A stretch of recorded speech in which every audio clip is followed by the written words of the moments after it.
Big boss season 15 के घर में एक लड़ाई शुरुआती दिनों से चलती आ रही है और वो लड़ाई है शमिता और तेजस्वी के बीच। जी हाँ, अब जब फिनाले नजदीक आ चुका है तो एक बार फिर से इन दोनों के बीच वही लड़ाई हो रही है। हम सभी जानते हैं कि शमिता और तेजस्वी ये दोनों ही लोग एक दूसरे से काफी ज्यादा खफा रहती हैं। सिर्फ इतना ही नहीं बल्कि बॉयफ्रेंड करण को लेकर भी तेजस्वी काफी बार शमिता से लड़ चुकी है। बट अब घर के अंदर वीकेंड का वार के एपिसोड का प्रोमो रिलीज किया गया है और इस प्रोमो में शमिता और तेजस्वी एक दूसरे से लड़ती नजर आ रहे हैं। जहां एक तरफ शमिता साफ तौर पर ये कहती नजर आ रही है कि तेजस्वी अंधी है। अब ऐसा क्यों कहा है शमिता ने? प्रोमो दिखाया जा रहा है। इस प्रोमो में तेजस्वी और घर के बाकी कंटेस्टेंट्स को ये पूछा गया है कि क्या आपको लगता है कि शमिता का कोई इंडिविजुअल गेम है? इस तरीके से एक सवाल पूछा गया है या फिर घर वालों को ये बताना है कि किसे नहीं लगता, किस कंटेस्टेंट का गेम उन्हें लगता नहीं है स्ट्रॉन्ग। जिस पर तेजस्वी सामने आकर कहती है कि उन्हें शमिता का गेम बिल्कुल भी स्ट्रॉन्ग नहीं लगता, क्योंकि निशांत के सपोर्ट के बिना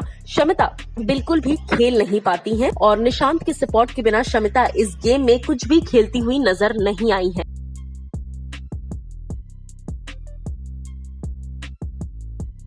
अब आपको बता दूं कि सिर्फ इतना ही नहीं बल्कि कई बार ये बातें हमने देखी हैं इसके पहले भी कि प्रतीक और निशांत के बिना शमिता शेट्टी का कोई गेम नहीं है। ये कई बार कई लोग कह चुके हैं। शमिता सिर्फ इन दोनों के भरोसे ही इमोशनल गेम खेल रही है, उसके अलावा कुछ भी नहीं है। अभिजीत बिचुकले भी सामने आए और उन्होंने भी यही बात कही। अभिजीत से भी जब पूछा गया तो उन्होंने कहा कि शमिता निशांत और प्रतीक के कंधे पर बंदूक रखकर चलाती है, जिसके बाद शमिता ने गुस्से में कहा कि ओ हेलो, मुझे कंधे पर जो चोट लगी है वो निशांत और प्रतीक को प्रोटेक्ट करते हुए लगी है। तो जाहिर सी बात है कि मैं उनके लिए नहीं, उनके सपोर्ट में खेलती हूँ, उनके दम पर नहीं खेलती। तो कहीं ना कहीं शमिता ने अपनी तरफ से तो क्लैरिफिकेशन दे दिया है, लेकिन हाँ, तेजस्वी और शमिता के बीच की लड़ाई एक बार फिर से आपको देखने को मिलेगी वीकेंड का वार पर।